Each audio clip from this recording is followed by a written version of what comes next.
Today we're working with exponents. So to do that, the first thing we got to know is what it looks like and what are the parts of an exponent. So let's write one up here. So let's look at 2 to the third power. So this is what a exponent looks like. And we've got two parts to an exponent. The first part is the base. So 2 is our base, and the second part, the exponent itself,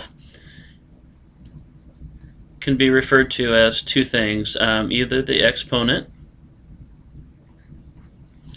or sometimes you'll hear it called a power. Okay, so let's go back and look at 2 to the third power. And essentially what this is the base and the exponent. The relationship between the two of them is that the exponent here on top is telling you how many times to multiply the base times itself. So 2 to the third power is the same thing as 2 times 2 and times 2. So if we look at that, 2 times 2 is 4, and then 4 times 2 gives us 8. So 2 to the third power is the same thing as 8. So let's look at another one. Let's use a different exponent. So we've got 2, how about to the fourth power? So again, it's just 2 times itself here 4 times. So 2 times 2 times 2, and the fourth one times 2. So we'll go back and do the same thing. So 2 times 2 is 4. 4 times 2 is 8, and then 8 times 2 is 16. And let's do one more. 2 to the fifth power. Okay, so again, it's 2 times itself 5 times. Oops. No, I better fix that one here.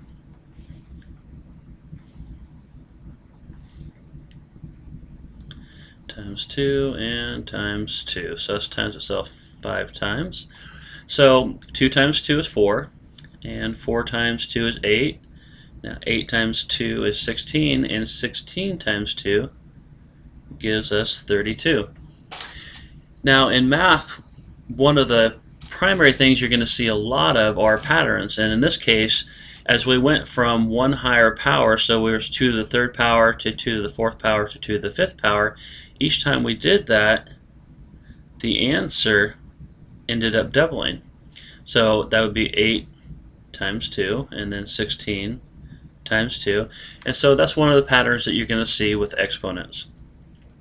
So let's break this down a little bit further. So let's look at the three forms that we've kind of been talking about, and we actually put them up here already.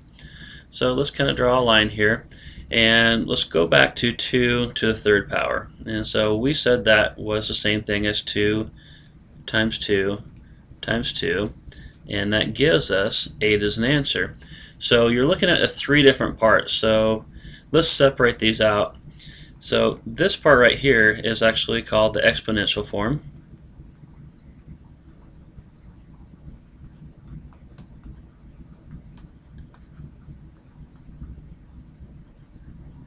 Okay, and the second part is this part right here, and that is called the factor form.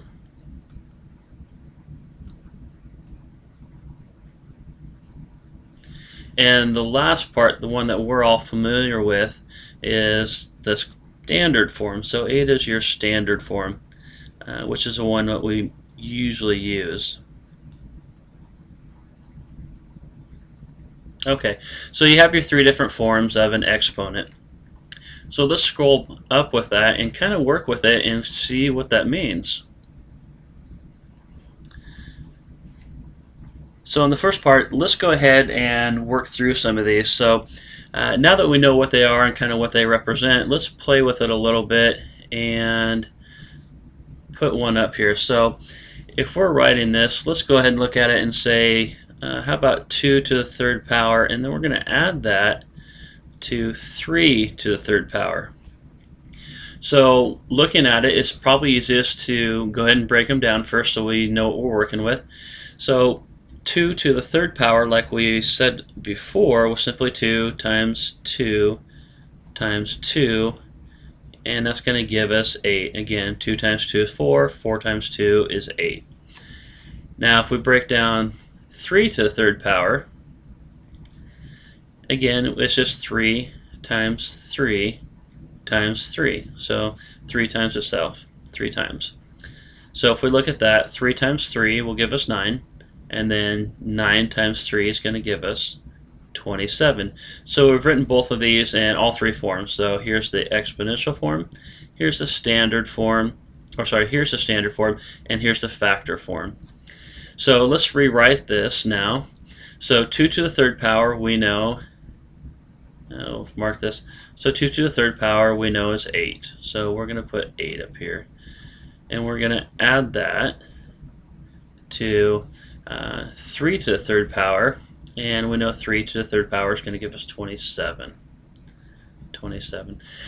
So we could look at that as far as this. We had 2 to the third power plus 3 to the third power, and if we write that in standard form, we get 8 plus 27.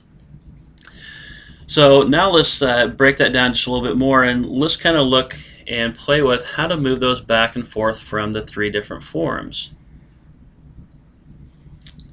Okay, so what I'm going to write up here is a couple examples. So let's go back to white. Okay, and let's look at this. So I'm going to write it in factor form. So 2 times 2 times 2 times 2 times 2. So I've written it in factor form. Okay, and what I want you to do is look at that and write it in exponential form.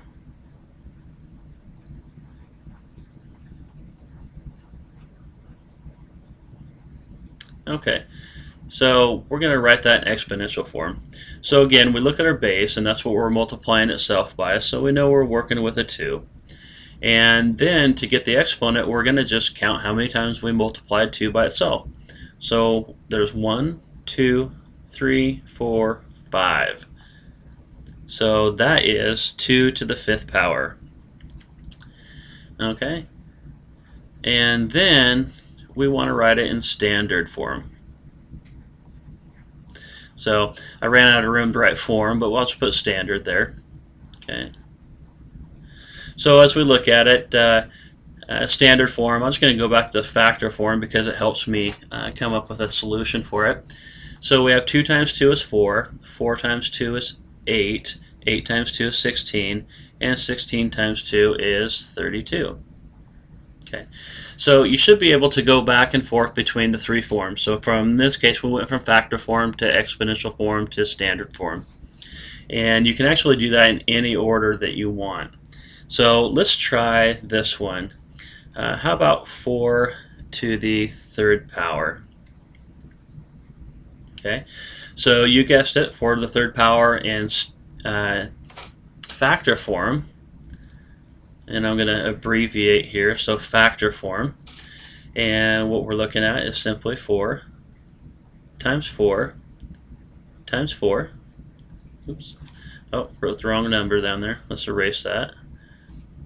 And go back up here. Okay, so 4.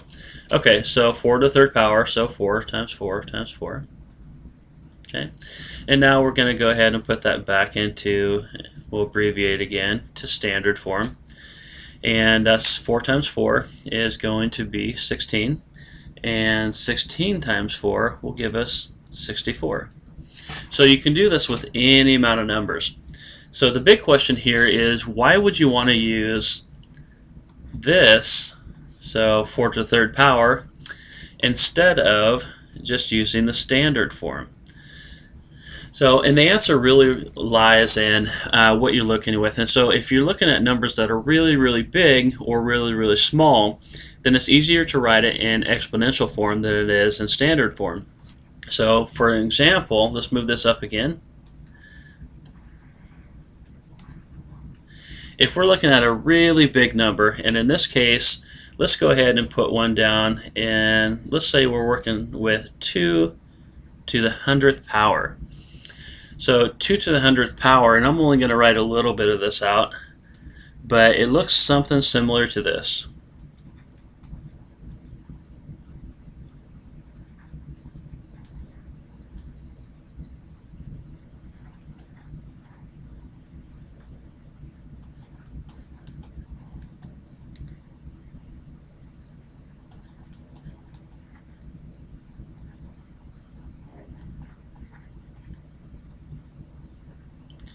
And it keeps going on and on and on.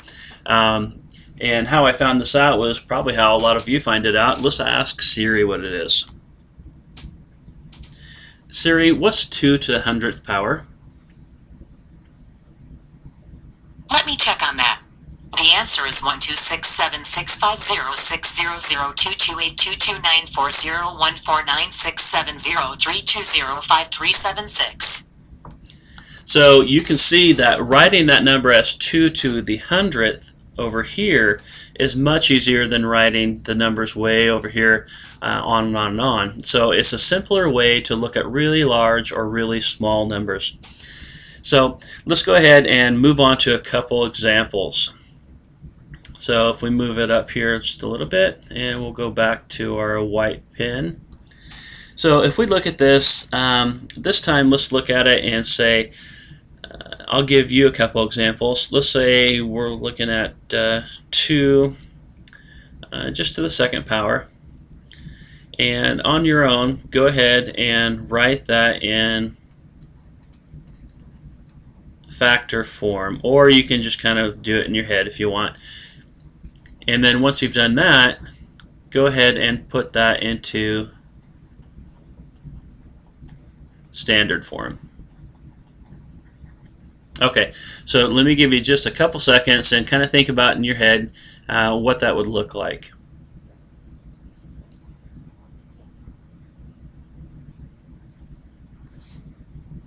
Okay, so this is a fairly simple one. So in factor form, if you looked at it, again, this is the base is 2, the exponent is 2. So it's simply in factor form, it's just 2 times 2. And if we write it in standard form, 2 times 2 is 4. So again, we're just working back and forth between the 3 forms. The one I didn't write up there, and I'll put it in there now, is the exponential form. So the exponential form is right there. So that's a real brief definition of what an exponent looks like and how we can use it a little bit today.